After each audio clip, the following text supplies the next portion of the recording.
So eto mga banateros, pakinggan natin at panoorin natin tong paglaglag or pagsupalpal ni Toby Tiangco mapatungkol dito kay kay Auntie Claire. Oo. Talagang nilalaglag niya na yung bataan ni Marcos Jr. Aba, bakit kaya So siyempre bago natin to simulan, wag niyo kalimutan na i-like and share itong video na to para mapanood pa po ng iba pa natin mga kababayan. At eto Senator Marcoleta versus Garin. Walang power ang Dole ba? Or sinupalpal ni Senator Marcoleta itong at tinawag na bulag ang gobyerno. Matindi to Talagang masyadong ginagalingan ni Senator Marcoleta kaya ka pinag-iinitan palagi. So syempre ito, para lubos nyo pong maunawaan, ito po at ating panoorin. Yung pinaka-short term nila na target, yung sasabing mini trial, is to destroy, to blacken, to demonize the Vice President, to create a narrative. Kahit pa yung narrative na yan ay comical, pero basta lang makakreate ang narrative. Like for example, kay Madriaga, talagang nobody in his right mind, objective mind, would give credence to that very incredible testimony coming from a detained person diyan sa Bilibid. Kung nabilibid ka, sabi ba ni Secretary this Congressman Puno, sabi niya, I used to become the DILG Secretary. Alam niya kung anong sitwasyon diyan sa Bilibid. So kahit na anong sasabihin, anong ipasabi sa kanya, sabihin niya talaga niyan. Kasi for his own comfort, kung mayroong ibigay sa kanya na trade-off. At din paniwalaan natin yan. Yung allegation about grave threats. Ano bang grave threats yan? Meron bang ebidensya na talagang meron ng kinontrata si Vice President Sara Duterte na papatay kay President Marcos, kay First Lady at saka kay Speaker? Conditional nga yan So, paano hindi ka maging crime yan? Ako, simpleng abogado lang ako, Admar.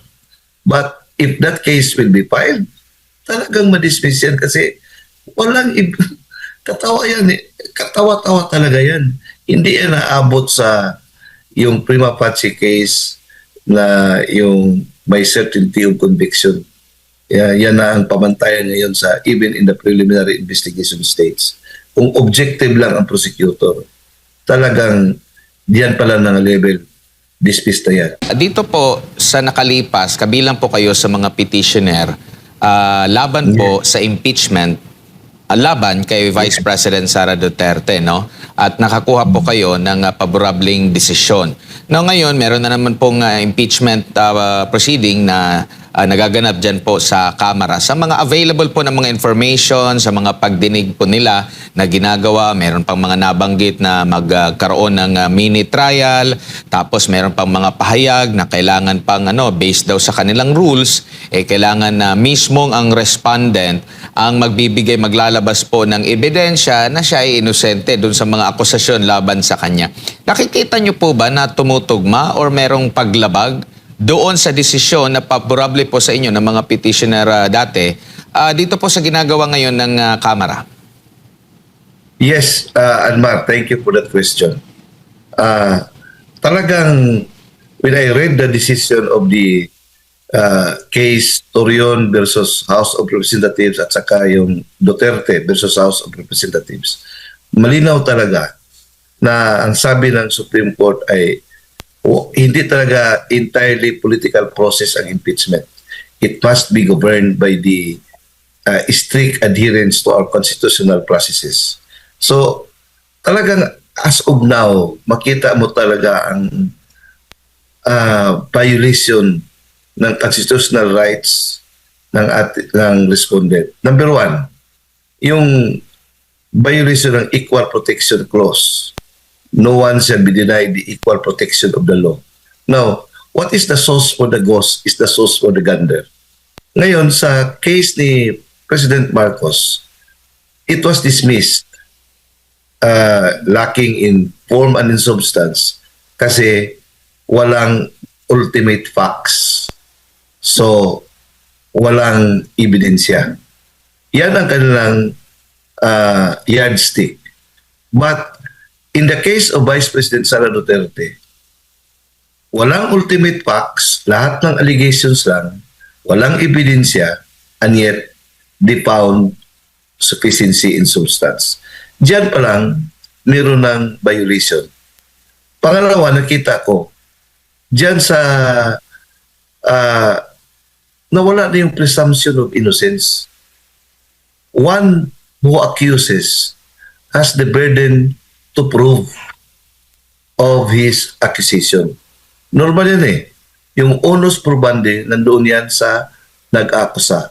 Ngayon, ang ginawa nila, ang inaakusahan, ngayon na siya na ang parang may responsibility, mayroong obligation to prove her or his innocence, which is not consistent to the principle of fair play at sa presumption of innocence. May narinig naman ako na yung defense team ni Vice President Sara Duterte cannot cross-examine the witnesses of the prosecution at saka yung mga complainants. Violation na ng due process. Lahat ng mga rights under the Constitution na sabi ng Supreme Court must be observed ay talagang they are ignoring it, they are denying it to the Vice President. Pero ang masakit dito, Admar, while other parliaments in other countries or law-making bodies na doon are busy finding solutions to this crisis brought about by the war of US versus Iran, our House of Representatives and the Senate are busy decimating and destroying Vice President Sara Duterte. Ano ba ito? We are supposed to have a House of Representatives who will look at the welfare of the people na at this time are facing grave economic crisis. And yet, hindi na priority yan. They are prioritizing a very politically motivated partisan na agenda. And lahat ng gagawin nila, even violating, trampling down rights of the respondent enshrined in the Constitution. So talagang nakakasuka talaga ito. Very, very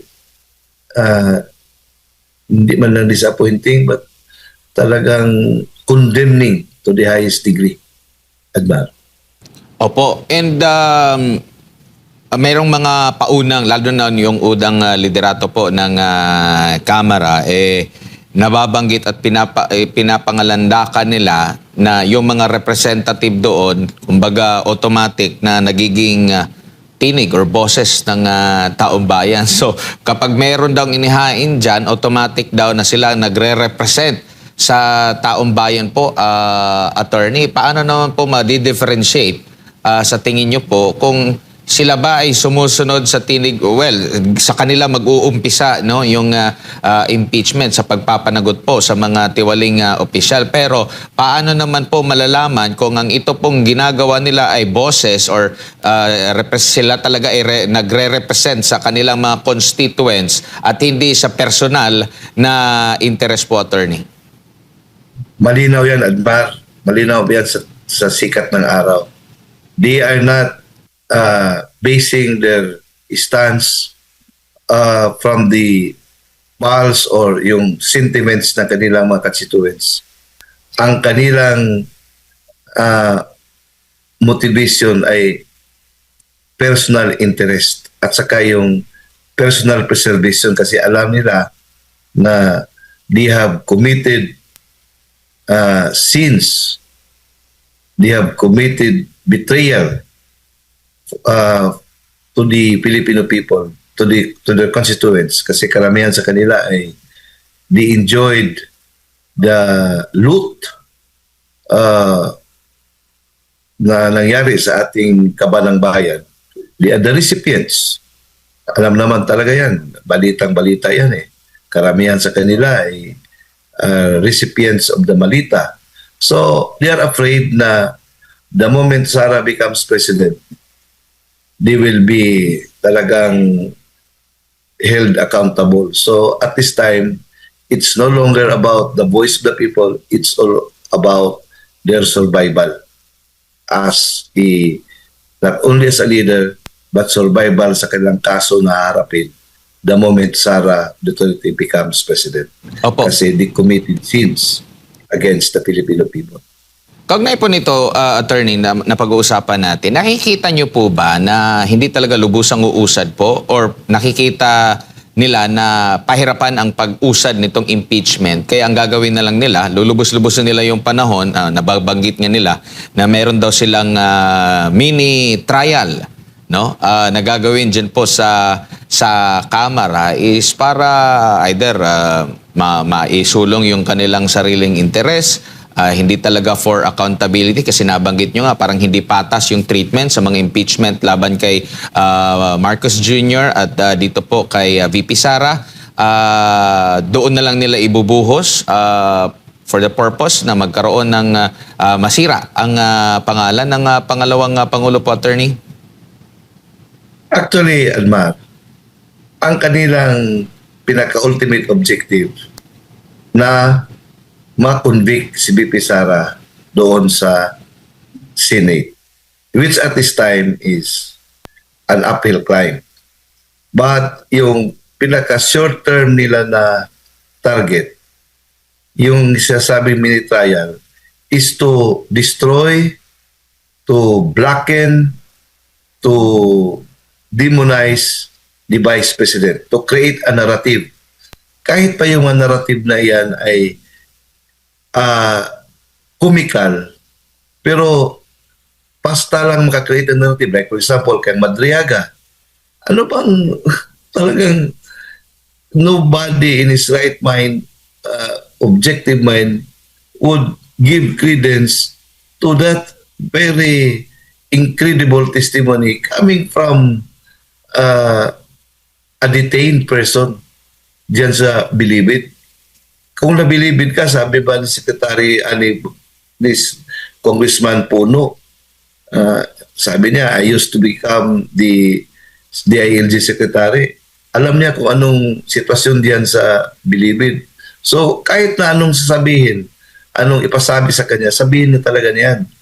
Kasi for his own comfort, kung mayroong ibigay sa kanya na trade-off. At din paniwalaan natin yan. Yung allegation about grave threats. Ano bang grave threats yan? Meron bang ebidensya na talagang meron ng kinontrata si Vice President Sara Duterte na papatay kay President Marcos, kay First Lady at saka kay Speaker? Conditional nga yan eh. So, paano hindi ka maging crime yan? Ako, simpleng abogado lang ako, Admar.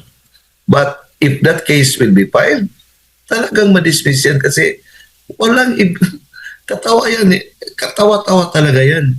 Hindi yan naabot sa yung prima facie case na yung may certainty of conviction. Yan na ang pamantayan ngayon sa even in the preliminary investigation stage. Kung objective lang ang prosecutor, talagang diyan pala ng level, dismiss na yan. So, pangatlo, yung confidential funds. Meron bang ebidensya na nagsabi na ang funds ay landed into the pockets of the Vice President? Kahit nga, assuming merong discrepancy sa paggamit ng funds, the ultimate penalty of this allowance is restitution. So paano yan maging impeachable offense? Ang ginagawa lang nila ngayon is to, as I said, to destroy, to blacken, and to demonize the Vice President diyan sa political landscape na baka sakali na because of that masisira siya, just like what they did, just like what the tormentors of the former Vice President Jojo Binay, paano siya sinisiraan. Pero I don't think so that it will work. Lalo na ngayon na ang mga tao ay, in fact, people are no longer watching kung ano nangyari diyan sa diyan sa house, kasi ang mga tao ngayon ay talagang fighting for survival. Imagine, Admar, paano yung simple middle class lang na tao, yung mga monthly income earners, karamihan diyan, may mga sasakyan. How can they cope with the skyrocketing price of oil na unanticipated? Yan ang worry natin, yan ang concern. Pangalawa, yung presyo ng mga bilihin. Alam mo, I'm not an economist, but if the price of oil increases, may domino effect yan. Lahat, everything is affected. Lahat mag-increase. Yan ang inatupag, yan ang problema na inatupag ng mga taong bayan ngayon. Siguro sa mga ultra-rich, like mga congressmen dyan, they cannot feel it kasi wala sa kanila yung kahit pa mag-full tank everyday sila. Kasi centavos na yan sa kanila, daming pera nila. Lalo na ngayon, may mga incentives pa siguro sila. So, ito ang talagang masakit dahil they are not doing their job, pero sige, gawin nila yan, but I don't think so that mag-epekto yan sa pagkasira ni Vice President. Baka lalo pang aangat yung rating ng Vice President kung gagawin nila yan, na talagang walang basihan, para-aapi. Filipinos do not like to be do not like oppressors. Kasi ito, sa psyche natin yan, Almar, because we've been under the Spanish regime of 300 years, Americans, we have been slave. Nandyan sa ating psyche yan yung talagang api tayo. Kaya nga, we root for the underdog. Hindi na nakita yan. Kaya nga, how would they realize na yung ginagawa nila ay talagang magbabaklas yan sa kanila? May nasiyahan yung mga kasama nila. They are happy. Nakita natin sa Facebook, yung mga keyboard warriors sila ay masaya dahil yung keyboard warriors, fake naman talaga yan. Pero if you listen to the sentiments on the ground, nako, tingnan mo yung how was the president received by yung mga repatriated na mga OFW sa airport. Hindi nga siya pinapansin. I don't know when will they learn, when will they wake up from their slumber, saka yung kanilang paniniwala. Kasi they exist in echo chamber, Admar. Sila lang kasi ang nag-uusap-usap dyan eh. They are already detached from the realities. Detached na sila sa sentimento ng taong bayan. Opo. Dito po sa nakikita niyo pong mga puna sa kasalukuyang ginagawa po ng Kongreso sa impeachment versus VP Sara Duterte. Kayo po ba ay nakahanda o muli ba kayong magpapasaklolo sa Korte Suprema po? Ukol nga po rito, attorney, sa hinaharap? I'm not yet coordinating with Attorney Torion kung kailanganin niya yung tulong ko, kung meron mang ihahain na petition. I am more than willing to lend my hand, my helping hand, just like what I did in the first impeachment complaint. Kung ano man, I am already signing up my involvement at saka yung aming law office kung kakailanganin man kasi sa grupo kami ni Atty. Torion. Alright. Attorney, siguro huling mensahe po ninyo para sa ating mga kababayan na nanonood po sa mga oras na ito. Talagang, alam mo, wala tayong magagawa except to pray na itong pangyayari ngayon sa Middle East would not lead to a very unimaginable at saka yung destruction. To make it short, yung World War III, sana hindi mangyari yun. Sana, I don't know, everything ay hindi natin ma-fathom yung wisdom ng Diyos. Siguro, this will remind ourselves yung materialism natin. Kasi tingnan mo kung magka-problema na, wala nang kwenta yung tingnan mo nangyari sa mga areas na yan. They are very rich. Yung mga Gulf states, yung Saudi Arabia, talagang up, ang daming mga mayayaman diyan, Dubai. Pero ngayon, yung kanilang material wealth ay wala ng kwenta. Tayo naman, dahan-dahan ang apektuhan. So, if this war will escalate further, this will bring about so much destruction, and we don't know how will this end. Unlike in the World War II na yung gera noon ay conventional lang. Ngayon, kung ang option ay doon na sa nuclear, nako, hindi natin we cannot imagine the disastrous effect that may be brought about by this nuclear option, which is very imminent. I hope this will end. I don't know how this is going to end. But as of this time, yung 48 hours na ultimatum ni Trump ay parang lumagpas naman.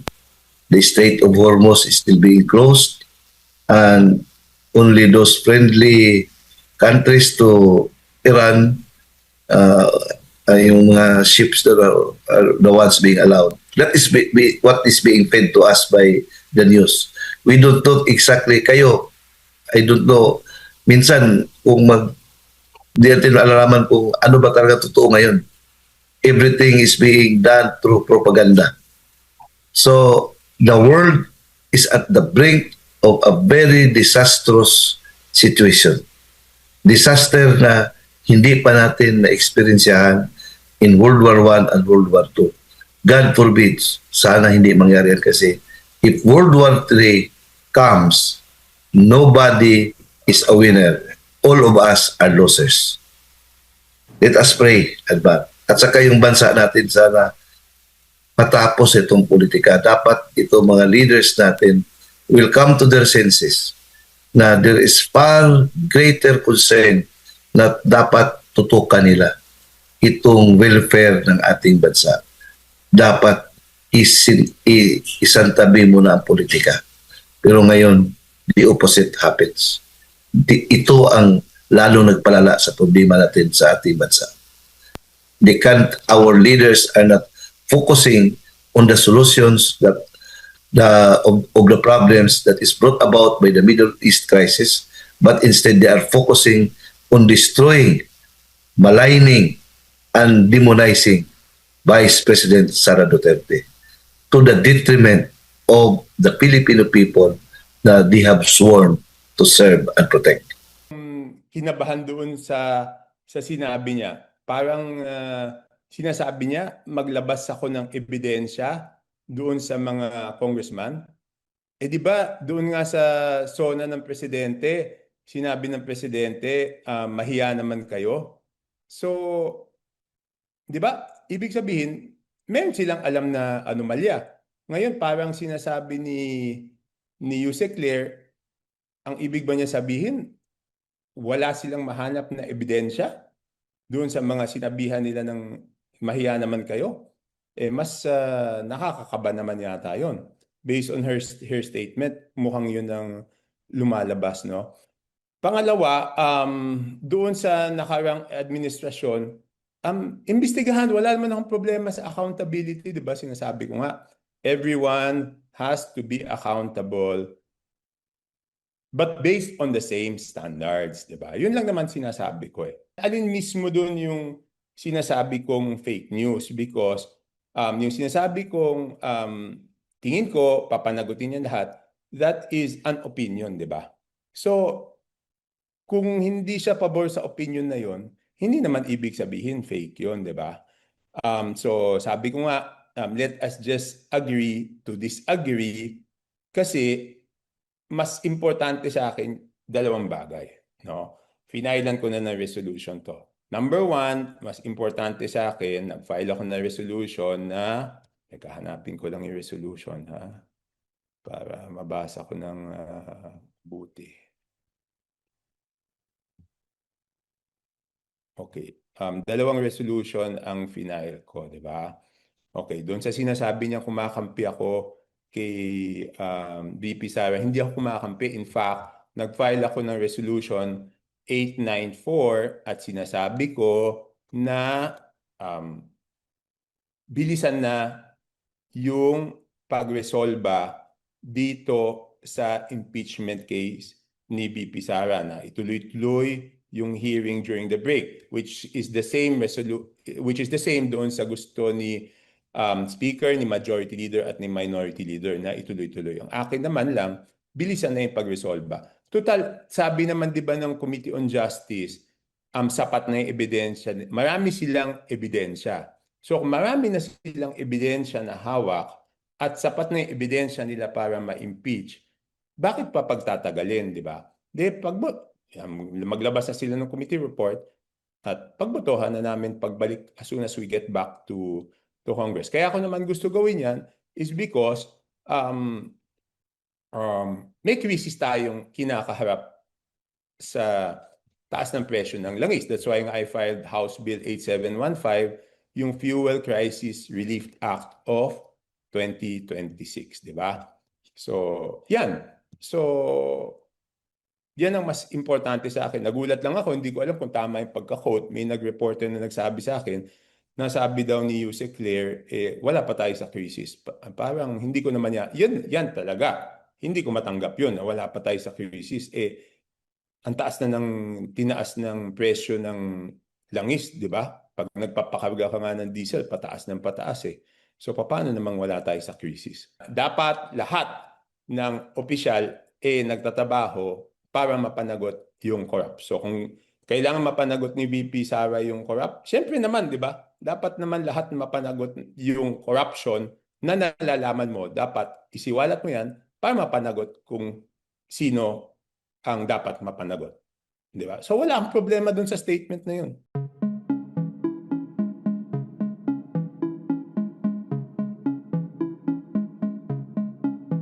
I have not talked to her. Ganito ha, ilagay natin sa tamang konteksto ha. Ang sabi ko noon, kung yung mga hindi pa napapanagot ngayon sa flood control projects ay hindi mapapanagot hanggang sa pagtapos ng termino ng Presidente Marcos, siyempre, ayaw nila maging presidente si Sara kasi si Sara, for very obvious reasons, no? For very obvious reasons, hindi nila maaareglo, di ba? So ano naman yung hindi totoo doon sa sinabi ko? I said that is an opinion, di ba? That is an opinion. So sabi ko, opinion ko yon. So kung tinatanong mo ako kung may nakausap ako, siya hindi ko nakakausap. Kampo niya, mga abogado niya, di ko nakakausap. So wala akong nakakausap sa kanila.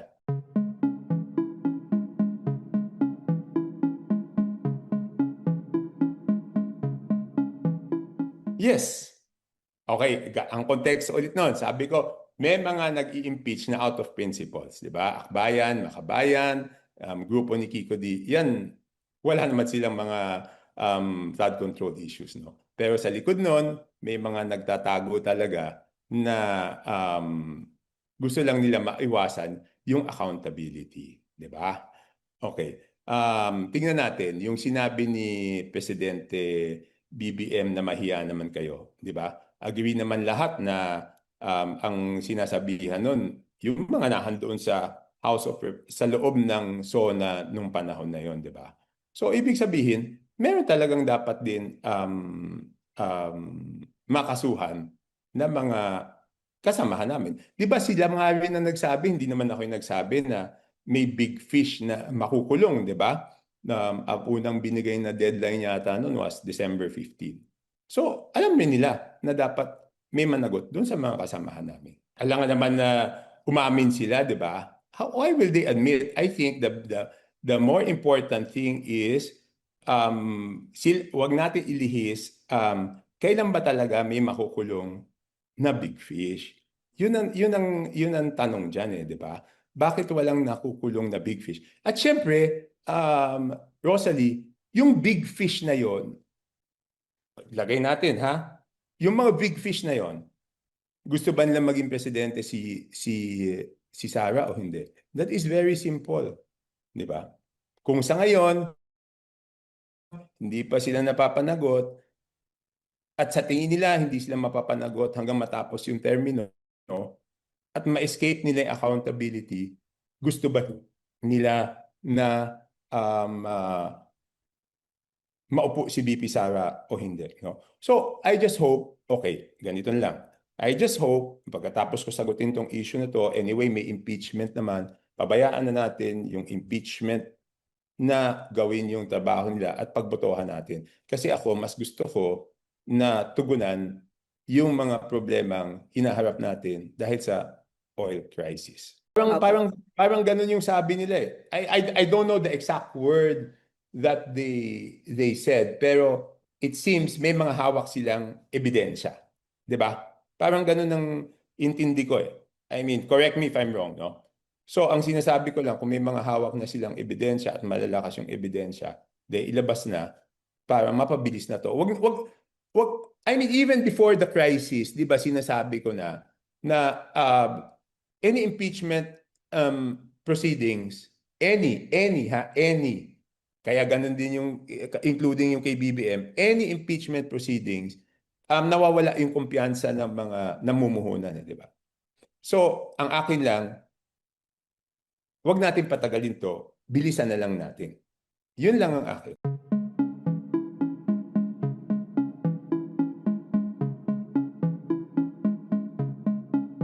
Hindi, sa akin nga I mean, base yan doon sa akin, isa lang. There is no other consideration. Isa lang ang consideration ko, magiging base doon sa ebidensya na ilalabas nila kung may ebidensya ba or wala. Yun ang main consideration doon sa aking boto. Para lang matapos to, sa akin lang, okay, may proseso na. Sabi ko nga, accountability is for everyone, di ba? So, sa akin, kung may ebidensya na, then ilabas na yung mga ebidensya, ituloy na yung mga hearings, which I think itutuloy na, may 4 na schedule yata. So, maganda yon. So, baka naman pagdating namin sa pag-resume sa May 4, baka pwede nang pagbotohan. Because, again, I will be consistent with my previous stand na ang impeachment, kahit anong klaseng impeachment, nakakababa yan ng kumpiyansa ng mga namumuhunan. And it is not an issue we need at this time. Di ba? So, mas lalong mapabilis natin, mas mabuti at mag-concentrate na tayo doon sa issue ng crisis. Mas nababahala ako kaysa doon sa mga komentaryo niya na sinabi sa akin, mas gusto kong mag-react at mas nababahala ako doon sa sinabi niya, kung tama yung sabi sa akin ng isang reporter na sinabi niya, wala pa tayo sa crisis. Kasi parang ang pananaw ko talagang nasa crisis na tayo at dapat gumawa ng paraan para maibsan yung epekto sa ating mga kababayan. So, yun lang.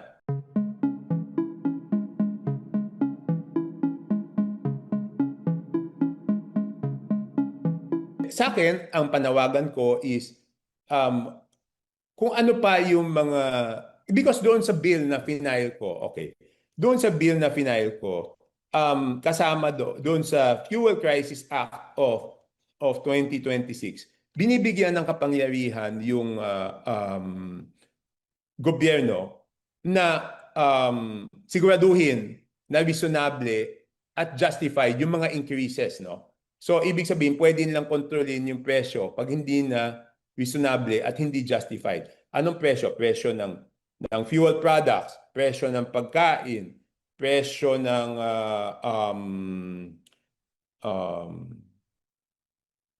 presyo ng utilities, kuryente, tubig, internet. So, number 1 yan.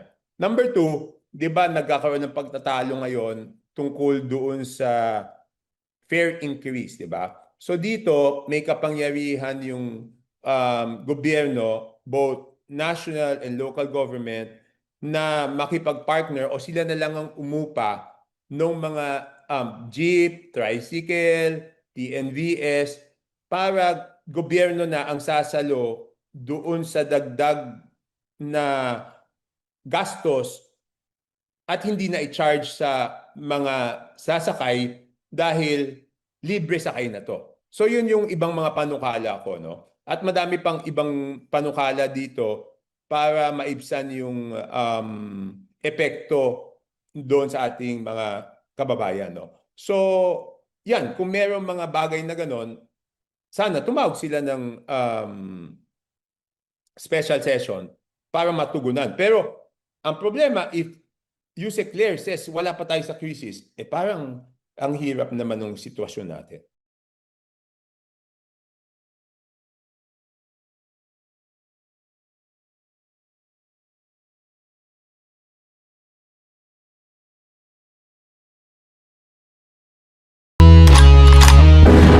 Yan ang banatero, walang inuurungan. Pag tama palakpakan, pag mali ay babanatan. Yan ang banateros, boses ng ordinaryong Pilipino. Banateros ay walang makakaawan, walang inuurungan. Banatero